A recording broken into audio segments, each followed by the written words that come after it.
La première fois que j'ai entendu parler d'Access+, d'une part, je me suis dit, est-ce qu'on va être capable de le faire? Parce que c'est vraiment quelque chose qui nécessitait un très gros travail, une très grosse découverte de ce qu'il fallait faire pour répondre aux attentes des gens à qui s'adressent les jeux. Et puis en même temps, je me suis dit, si nous on le fait pas, personne d'autre le fera. Le développement et la création d'Access+, pour moi, est en fait la conséquence logique de toute la réflexion qu'on a commencé à mener il y a différentes années. À partir du moment où on a la chance d'être un leader sur son marché, on doit être un acteur responsable. Alors évidemment, on a une activité commerciale, on a une activité professionnelle, mais on se pose aussi la question de qu'est-ce qu'on peut apporter à la société. On pense que le jeu est universel, que le jeu apporte un plaisir essentiel et qui s'adresse à l'enfant, à l'adulte, au senior, au lien intergénérationnel. On a un public passionné, on a des collègues très engagés et je pense que c'est bien de le dire, c'est bien de le penser, c'est aussi bien de le faire.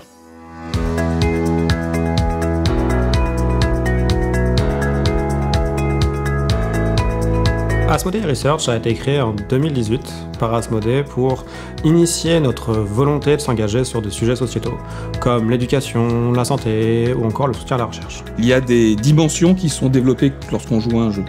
Il y a des dimensions de réflexion, il y a des dimensions de mémorisation, des dimensions de rapidité. Et finalement, ces éléments-là, qui sont des éléments sous-jacents au jeu, sont potentiellement des dimensions qu'on peut retrouver et qui peuvent aider, qui peuvent supporter certains domaines de la société, et notamment le domaine médical. Vous tapez et vous faites. Access+, c'est la suite logique d'un programme de recherche soutenu par le projet qu'on a monté à travers Asmodee Research qui s'appelle Gaming Lab, qui est un projet de soutien à la recherche scientifique sur le jeu. L'idée, c'était d'utiliser des jeux de société avec des patients qui souffrent d'Alzheimer ou d'une maladie apparentée, pour les stimuler et puis aussi tout simplement jouer, parce que le jeu souvent disparaît de la relation aidant-patient. Je trouve que le jeu de société a un côté ludique qui permet d'oublier qu'on travaille sur une fonction qui est délétère. En s'amusant, en fait, on se rééduque et c'est pas juste moi qui vous mets en défaut face à une feuille de papier. Le projet Access+, c'est une continuité naturelle et qui n'existe malheureusement pas toujours quand on fait une activité de recherche. En tant que chercheur, on est souvent très frustré. Une fois que la recherche est terminée, on plie les bagages et puis il n'y a plus rien. Alors que là, grâce à Asmodee, on va à l'étape d'après. On va permettre à des gens qui, jusqu'à présent, bricolaient en utilisant des jeux dans des applications qui n'étaient pas pensées initialement pour ces jeux, et on va leur donner plus d'outils pour accompagner ces personnes qui ont des besoins spécifiques ou qui ont des difficultés cognitives. Allez, bien. Bien, ouais. Je m'envole. Asmodee nous a proposé différents types de jeux. Comme moi, je travaille auprès de patients qui présentent des troubles neurocognitifs majeurs et essentiellement la maladie d'Alzheimer pour la plus connue. On a déjà fait un choix entre qu'est-ce qu'ils sont capables de faire et qu'est-ce qu'ils ne sont pas capables de faire en fonction des capacités résiduelles qu'ils ont. La sélection des jeux Access+ se fait parmi les jeux phares d'Asmodee, tout d'abord sur les fonctions cognitives qu'ils sollicitent et ensuite sur leur potentiel d'adaptation. Aujourd'hui, la gamme Access+ a été lancée avec 3 jeux adaptés de jeux du studio Zygomatic qui sont Dobble, Cortex et Timeline. Quand j'ai vu cette collection-là qui allait possiblement voir le jour et qu'on me demandait ma collaboration, je me suis dit, enfin, une collection de jeux qu'on va pouvoir penser comment on peut faire pour s'amuser, pour aller travailler certains processus bien précis. Access+ se trouve justement au carrefour de 3 disciplines, la recherche scientifique, la création de jeux et justement la connaissance des utilisateurs pour concevoir des produits et des jeux qui sont vraiment faits et adaptés pour chacun, quelles que soient ses conditions. Le projet d'Access+ correspondait vraiment aux problématiques de terrain que j'identifiais très souvent. Nous, on va former les professionnels qui utilisent le jeu auprès des personnes présentant des troubles cognitifs, mais souvent, il nous manque un petit peu des jeux complètement adaptés. Je trouvais que cette collaboration était à la fois intéressante pour mon activité professionnelle, mais surtout pour les destinataires, que ce soit les aidants, les professionnels ou les potentiels joueurs. Alors quand on m'a présenté le projet, j'ai dit qu'il fallait qu'on y aille absolument. On a des jeux au sein des établissements, mais qui ne sont pas adaptés aux capacités préservées des résidents. Ils sont aussi parfois infantilisants, donc pas adaptés au niveau des résidents adultes que nous recevons. Donc j'ai dit que c'était un projet où il fallait y aller, c'était obligé. La démarche ludique, pour moi, elle est extrêmement complémentaire de la démarche de thérapie non médicamenteuse. À tout âge, on a besoin de jouer. Ça nous permet de passer un bon moment, ça nous permet de nous nourrir aussi différemment. Et puis en fait, la thérapie non médicamenteuse, ça va vraiment venir répondre à un besoin d'une sollicitation, donc peut-être cognitive, fonctionnelle ou comportementale.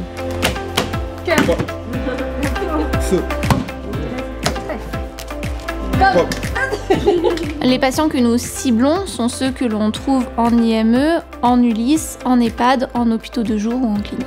Le corps médical est impliqué du début à la fin sur le développement des produits Access+. Nous choisissons ensemble les jeux à adapter, puis nous travaillons ensemble sur les modifications à faire. Évidemment, ils nous aident sur les tests et ils utiliseront ensuite le jeu dans leur pratique quotidienne. On a eu l'opportunité avec Asmodée de dire ce qui nous gênait dans le jeu tel qu'il existe dans la version standard et de pouvoir les modifier pour que nos patients puissent y avoir accès. Avoir un jeu en face de nous ne suffit pas à faire advenir une situation de jeu. Il faut que ce jeu qui est en face de nous soit adapté à la fois aux compétences, aux désirs, mais aussi aux besoins des joueurs. Il est important d'adapter certains contenus pour répondre à différentes problématiques, donc différents besoins. Certaines difficultés sont immédiates, par exemple les règles qui sont trop difficiles ou bien le design qui n'est pas adapté, certaines couleurs, certaines formes, certains symboles ne sont pas correctement interprétables par les patients. Il faut prendre en compte l'aspect moteur, que tout le monde puisse prendre les cartes ou prendre les pièces. Parfois, c'est au niveau du stress. Juste d'adapter le matériel, parfois, c'est moins stressant, c'est moins surchargé pour le cerveau. Il y a d'autres types de pratiques cliniques qui nécessitent des adaptations. Par exemple, il faut que le matériel puisse être lavable pour pouvoir être utilisé en collectivité, ou bien il faut insérer une règle un joueur afin de laisser de l'autonomie aux patients et aux soignants, aux praticiens qui les accompagnent. Le chat. Oui. Le chat. Oui. Le trèfle. Oui, bravo. Oui. Les adaptations faites sur la version Access+ de Dobble sont l'agrandissement des cartes et l'ajout des 3 niveaux de difficulté, avec un nombre de symboles graduel, et cela permet aux patients de bien identifier sa progression. Sur Timeline, les cartes sont plus grandes et nous avons créé spécifiquement pour la version Access+, un deck expérience personnelle qui permet aux patients de classer chronologiquement les événements de sa propre vie. Ça fait appel à sa mémoire et ça permet aussi de lancer le dialogue avec le praticien. Pour Cortex, ce sont les défis qui ont été soigneusement sélectionnés en fonction des fonctions cognitives qu'ils sollicitent. Cela permet à l'aidant ou aux soignants de sélectionner les fonctions cognitives à faire travailler ce jour-là ou bien de tout mélanger pour avoir un travail plus homogène. Et nous avons également beaucoup travaillé le design des cartes pour le rendre plus accessible et plus immédiat pour les patients. Adapter, c'est ce que ça nous permet de faire, aller directement au processus cognitif en tant que tel qu'on veut travailler. Lorsqu'on modifie, lorsqu'on déforme, lorsqu'on réadapte notre matériel en prenant en compte les spécificités de ce public-là, on est complètement dans cette démarche inclusive qui est une démarche importante dans le vivre ensemble. Et à ce titre, je trouve que la gamme Access+ contribue à pérenniser l'universalité du jeu pour tous les publics, à tous les âges de la vie et quelle que soit leur vulnérabilité éventuelle. Un des objectifs, un des enjeux, c'est d'essayer d'enlever ce qui est gênant pour les personnes sans enlever le caractère ludique et plaisant de l'activité. Alors là, il s'agit aussi du challenge des capsules. Alors là, c'est le point. Ouais. Oui, d'accord, ok. Assez rapidement, on est aussi passé dans une phase de test parce que c'était important de se dire c'est bien, nous, dans nos bureaux, d'imaginer des choses, mais en fait, les personnes les plus concernées et celles qui sauront mieux nous faire le retour, c'est les résidents eux-mêmes. Pour moi, l'expérience la plus marquante, c'est celle des tests avec les patients. Je trouve que cela donne immédiatement un retour sur le travail qu'on fait et on voit qu'on leur permet de s'amuser, de passer un bon moment et ça, c'est vraiment très fort. Quand on leur explique que ce sont des jeux adaptés pour eux, ils ont l'impression d'être privilégiés et c'est le cas aussi. Et ces jeux sont plutôt bien accueillis aussi par les petits-enfants qui connaissent ces jeux-là et ça leur permet aussi de jouer avec leurs proches. C'est un jeu qui permet d'avoir un lien relationnel les uns avec les autres et en même temps de travailler ce qui est un peu plus thérapeutique mais de manière ludique. Ça fait travailler comme de nombreuses capacités cognitives au niveau de l'attention, au niveau de la rapidité et ça leur a beaucoup plu. Les personnes, elles sont différentes, elles sont singulières, elles ont différentes pathologies, elles ont différents âges. Ça nous fait travailler l'attention, le cerveau, les méninges. Avec le plaisir, on arrive à faire des choses, à se challenger et justement essayer de se surpasser. Feu! Bonhomme de neige. Igloo. Soleil. Ce qui est important pour nous et ce qui un peu nous guide tous les jours, c'est de se dire On se développe parce que depuis très longtemps, on s'est rendu compte que ce qui nous intéressait, c'était finalement d'offrir un jeu à chaque joueur. Finalement, si on arrive à proposer un autre type de jeu qui est plus simple, où la personne peut jouer avec ses propres règles, eh bien, ça lui permet aussi d'être dans de l'inventivité, dans de la créativité.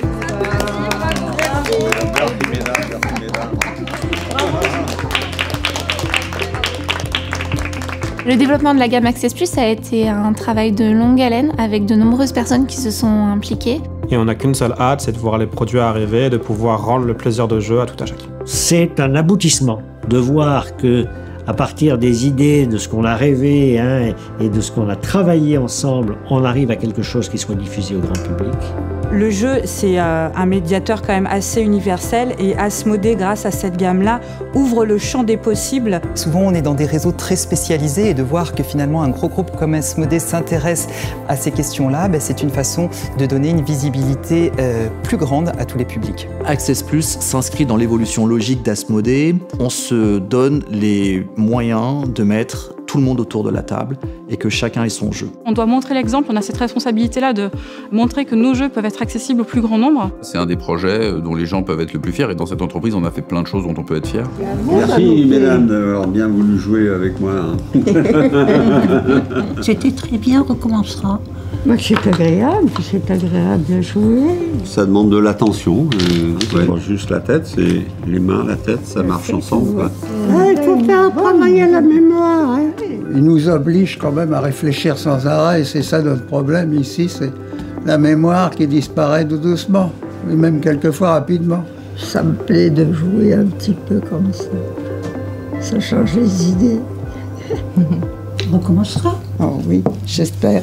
La suite logique pour nous, c'est d'adapter ou de créer des jeux qui vont venir augmenter cette complémentarité pour répondre à d'autres besoins du secteur de la santé.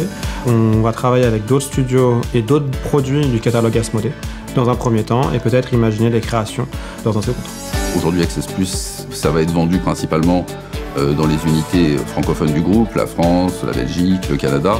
Et l'objectif maintenant, ça serait de l'internationaliser, qu'on puisse trouver les jeux en anglais, en allemand, etc., pour que les filiales du groupe puissent les distribuer très vite. Quand on regarde en fait toute l'histoire d'Asmodée Research, avec d'abord le Gaming Lab et puis maintenant il y a son application avec la gamme Access Plus, on démarre par un point, la recherche, on regarde ce que ça donne, on construit là-dessus, et puis après on va s'étendre à des nouveaux domaines. On a encore plein de champs des possibles à explorer, plein de formes d'engagement sociétal, rendu possible par l'organisation Asmodée Research pour le groupe Asmodée pour les décennies futures.